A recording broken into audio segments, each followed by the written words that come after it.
3 نبیوں کا ذکر ایسا ہے کہ جنہوں نے جیسے ہی پکارا اللہ نے فوراً ان کی دعا قبول کی. ایک ایوب علیہ السلام. تینوں کے جملے سن لیجیے, تینوں کے جملے. ایوب علیہ السلام کو آزمائش میں مبتلا کیا گیا تو سخت بیمار ہوئے تھے. انشاءاللہ وہ 23ویں پارے میں ان کا تفصیلی ذکر آئے گا. بہت سخت آزمائش میں مبتلا تھے, جسم پورا بیمار. اس وقت انہوں نے جب ان کی زبان کٹ گئی تھی تو یہ جملہ کہا تھا, وَأَيُّوبَ إِذْ نَادَىٰ رَبَّهُ أَنِّي مَسَّنِيَ الضُّرُّ وَأَنْتَ أَرْحَمُ الرَّاحِمِينَ وَأَنْتَ أَرْحَمُ الرَّاحِمِينَ. اے مولا تکلیف تو مجھے پہنچی ہے لیکن تو ارحم الراحمین ہے, تو سب سے زیادہ رحم کرنے والا. اس کے فوراً بعد اللہ فرماتا ہے فَاسْتَجَبْنَا لَهُ فَكَشَفْنَا مَا بِهِ مِن ضُرٍّ. ہم نے ایوب کی دعا سن لی اور جو انہیں تکلیف تھی فوراً اس کو ہم نے دور کر دیا. یہ ایوب علیہ السلام کی سن لی. ادھر یونس علیہ السلام کی سن لی. یونس علیہ السلام کا جملہ کیا تھا؟ لا الہ الا انت سبحانک انی کنت من الظالمین. اس کو اسم اعظم بھی کہا گیا ہے. بہت تیز دعائیں قبول ہوتی.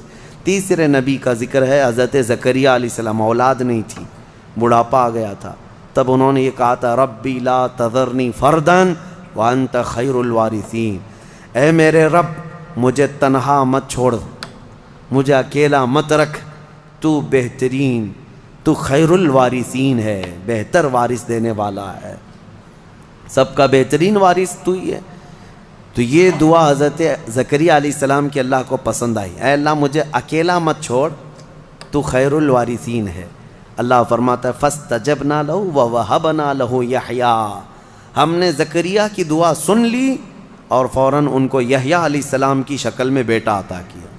3 دعائیں میں نے آج آپ کو بتائی ہیں, ایک ایوب علیہ السلام کی, ایک یونس علیہ السلام کی, ایک زکریہ علیہ السلام کی. ایوب علیہ السلام نے بیماری میں دعا کی, یونس علیہ السلام نے اندھیریوں میں دعا کی, زکریہ علیہ السلام نے بے اولاد ہونے پر دعا کی. یہ تینوں معاملات ہماری زندگیوں میں آتے ہیں.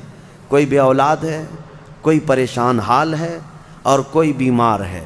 یہ 3 دعائیں یاد رکھیں. اللہ نے فوراً ان آیتوں کے بارے میں فرمایا, ان کے آیتوں کے بعد فرمایا, ہم نے فوراً قبول کیا ان کی باتوں کو, فوراً قبول کیا. یقیناً اللہ تبارک و تعالیٰ آج بھی قبول کرنے والا ہے. اور ایک آیت اللہ تعالیٰ نے اس بارے میں ارشاد فرمائی. مولا کریم فرماتا ہے کہ یہ سب نبیوں کے ذکر کے بعد یہ سورہ جہاں ختم ہونے کو آیا, آخر میں جہاں سورہ ختم ہونے کو آیا, اخیر سورہ میں رب تبارک و تعالیٰ آخری نبی کے بارے میں فرماتا ہے وما ارسلناک الا رحمتا للعالمین. محبوب ہم نے آپ کو سارے جہانوں کی رحمت بنا کر بھیجا ہے, رحمت بنا کر بھیجا ہے. رحمت کا مطلب کیا ہے؟ رحمت جس کے ذریعے سے خوشیاں ملے, جس کے ذریعے سے مشکلات حل ہوں, جس کے ذریعے سے اللہ تعالیٰ تمہاری مصیبتوں کو دور کرے, وہ رحمت ہے. ماں بیٹے کے لیے رحمت ہے, باپ بیٹے کے لیے رحمت ہے, یہ سب رحمتیں ہیں. اور اللہ تعالیٰ کی سب سے بڑی رحمت اس دنیا میں کوئی ہے تو وہ محمد الرسول اللہ کی ذات صلی اللہ علیہ وسلم. وہ سب کے لیے رحمت ہے, وہ سب کے لیے رحمت ہے. حتیٰ کہ آپ کو میں بتاؤں زمین و آسمان اس بارے میں لڑائیاں کرتے ہیں. زمین اور آسمان, اعلیٰ حضرت نے اس کو اپنے نعت میں لکھا ہے خم ہو گئی پشت فلک استان زمین سے. یعنی آسمان بہت اپنی ڈینگیں یعنی اپنی بڑائیاں بتا رہا تھا کہ مجھ میں چاند ہے, مجھ میں ستارے ہیں, مجھ میں سورج ہے, یہ سارے بڑے بڑے سٹارز آسمان اپنے اندر رکھتا ہے.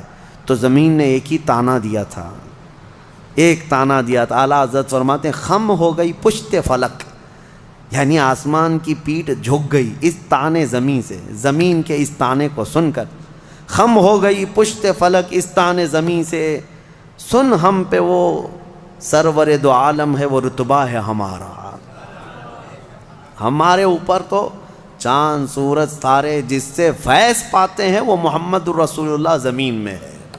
میرے عزیزو آپ کو میں بتاؤں, رسول پاک صلی اللہ تعالیٰ علیہ وسلم ملائکہ کے لیے رحمت ہیں کہ نہیں؟ میں آپ سے کچھ سوالات کر رہا ہوں. اور اللہ کے کئی عالم ہیں, عالم یعنی کئی دنیا ہیں, کئی جہاں ہیں. ہاں وہ ہر عالم کے لیے ہیں رحمت ہیں, وہ ملائکہ کے لیے رحمت ہیں, جنات کے لیے رحمت ہیں، نباتات کے لیے رحمت ہیں، جتنے اللہ تعالیٰ کی مخلوقات ہیں سب کے لیے کیا ہے میرے مصطفیٰ؟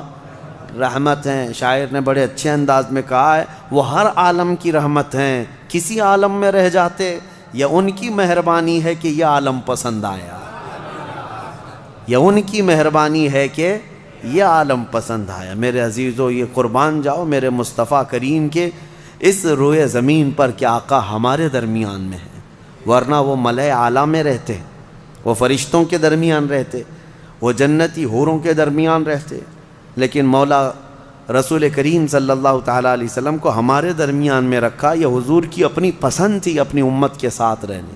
اور یہ بھی میں آپ کو بتا دوں، قیامت کے دن کیا میرے نبی صلی اللہ تعالیٰ علیہ وسلم پچھلی امتوں کے لیے رحمت نہیں ہوں گے؟ آدم علیہ السلام سے لے کر عیسیٰ علیہ السلام تک کے ہر امتی کے لیے حضور رحمت ہے، سب کے لیے رحمت ہے، سب کا حساب حضور کی شفاعت کے بعد ہونا ہے۔ لیکن اس کے باوجود میرے آقا صلی اللہ علیہ وسلم قیامت کے دن اگر کہیں نظر آئیں گے تو وہ اپنے امتیوں کے بیچ میں نظر آئیں گے، ہمارے درمیان نظر آئیں گے۔ لوگ نبی پاک صلی اللہ تعالیٰ علیہ وسلم کے ارد گرد ہوں گے۔ عزیزان گرامی وقار، اب یہاں پر ایک بات میں عرض کرتا ہوں، ایک آیت میں پڑھتا ہوں، آپ خود سمجھ جائیں گے۔ 11ویں پارے میں یہ آیت گزر چکی ہے، میں ترجمہ بتاتا ہوں اور کس کی طرف اشارہ ہے آپ خود سمجھ لیں گے، پڑھے لکھے لوگ ہیں۔ اللہ فرماتا ہے قل بفضل اللہ وبرحمتہ فبذلک فلیفرحوا۔ یہ آیت کا ایک حصہ میں نے تلاوت کیا۔ اے محبوب آپ فرما دیں، آیت کا ترجمہ میں کر رہا ہوں، آپ فرما دیں کہ جب اللہ کا فضل تمہیں ملے، لوگوں کو اللہ کا فضل ملے یا اللہ کی رحمت آئے تو خوب خوشیاں مناؤ۔ اللہ نے کیا فرمایا؟ جب اللہ کی رحمت تمہیں مل جائے تو خوب خوشیاں منائے۔ سنیو سمجھ گئے؟ قرآن کی آیت کہہ رہی ہے جب تمہارے پاس اللہ کی رحمت آ جائے تو، اب ہر ایک کو بات پتہ ہے اللہ کی سب سے بڑی رحمت اس روئے زمین پر 12 ربیع الاول کو آئی۔ تو اب جو ہماری خوشیاں منانے کا طریقہ ہے وہ قرآن کے مطابق ہے یا نہیں؟ قرآن کے مطابق اللہ نے فرمایا جب اللہ کی رحمت تمہارے پاس آئے تو خوشیاں منو۔ اچھا، اور دوسری بات، وسیلے کے متعلق کہتے ہیں کہ ان کے وسیلے سے دعا مانگنا جائز ہے کہ ناجائز ہے؟ بالکل، قرآن سے میں بتاتا ہوں، یہ بھی 11ویں پارے کی آیت ہے۔ اللہ فرماتا ہے فقالوا ربنا لا تجعلنا فتنة للقوم الظالمین۔ یہ پچھلی امتیوں کی دعا اللہ فرما رہا ہے پہلے کہ ان لوگوں نے کہا اے رب ہمارے، اے ہمارے رب، ہم کو ظالم قوم کے لیے آزمائش کا ذریعہ نہ بنا، ظالم قوم کے ہاتھ ہمیں مت چھوڑ دیں۔ ان کی دعائیں وَنَجِّنَا بِرَحْمَتِكَ مِنَ الْقَوْمِ الْكَافِرِينَ، یہ دعا تھی پہلے والوں کی، لیکن قیامت تک آنے والا یہ دعا کر سکتا ہے، قیامت تک آنے والا یہ دعا کرے گا۔ کیا؟ وَنَجِّنَا بِرَحْمَتِكَ مِنَ الْقَوْمِ الْكَافِرِينَ، اے ہمارے رب اپنے رحمت کے وسیلے سے، اپنی رحمت کے وسیلے سے ہم کو کافروں سے نجات دے دے، اپنی رحمت کے وسیلے۔ اور رحمت کون ہے؟ قرآن میں یہ لفظ آیا ہے وَنَجِّنَا بِرَحْمَتِكَ، تیری رحمت کے صدقے، تیری رحمت کے وسیلے سے ہمیں کافروں سے نجات دے دے۔ قرآن میں خود اللہ نے سکھایا اور خود فرماتا ہے وَمَا أَرْسَلْنَاكَ إِلَّا رحمۃ للعالمین، محبوب آپ تو پوری دنیا بلکہ سارے جہانوں کے لیے رحمت ہے۔ تو رحمت کا وسیلہ لے کر دعا کرنا قرآن کا حکم ہے۔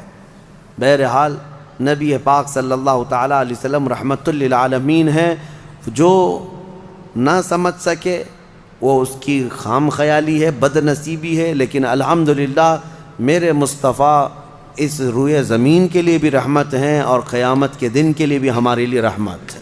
اللہ کریم میرے مصطفیٰ کی عاشقوں کی جماعت میں زندہ رکھے اور ان کے سچے عاشقوں میں ہی ہماری موت عطا فرما۔ سورہ حج کا بھی تذکرہ آیا ہے کل کی سورہ میں، جیسے سورہ کہف سورہ طٰہٰ اور سورہ کہف وغیرہ جو ہم نے تلاوت کی تھی، اس میں بہت ساری چیزیں، کئی لوگوں نے ہم سے سوال کیا ذوالقرنین کون تھے، کیونکہ یہ سوال یہودیوں نے حضور سے کیا تھا۔ اور پھر دیگر کچھ چیزیں. دیکھیں میں آپ کو ایک بات بتا دوں, یہاں مختصر سا وقت ہے, تھکے ہوئے لوگ ہیں, تراویح کافی 1.5 گھنٹے تک 2 گھنٹے تک پڑھتے ہیں, پھر میں آپ کو اتنی دیر تک پکاتا رہوں, یہ بھی مناسب نہیں ہے. میں یہ چاہتا ہوں کہ مختصر انداز میں آپ کو جو اہم پیغامات ہیں وہ مل جائیں. پوری تفسیر سننا ہے تو پھر تفسیر آپ کو پڑھنا بھی چاہیے. میں پوری تفسیر تھوڑی نہ بیان کر رہا ہوں. اور آپ کو پتہ ہوگا ہم تفسیر کر رہے تھے, تقریباً 7 سال میں نے تفسیر کیا الحمدللہ. 7 سال میں صرف ہمارے 5 پارے ہوئے تھے. قرآن کی تفسیر کے 5 پارے بھی میں نے پورے مکمل نہیں کیے. 5 پارے اخیر تک پہنچا تھا جس کے لیے ہمیں 7 سال لگ گئے تھے, بلکہ اس سے زیادہ ہی لگ گئے تھے. تو آپ اندازہ کریں کیا میں یہ 30 دنوں کے اندر پورے قرآن کی تفسیر کر سکوں گا؟ بس پورے پارے کے اندر جو اہم پیغام ہوتا ہے, کوئی اہم واقعہ ہوتا ہے, وہ عبرت کے لیے آپ کے سامنے رکھ دیا جاتا ہے. اللہ تعالیٰ انہی پیغامات کے ذریعے سے ہمارے دلوں میں انقلاب پیدا فرمائے.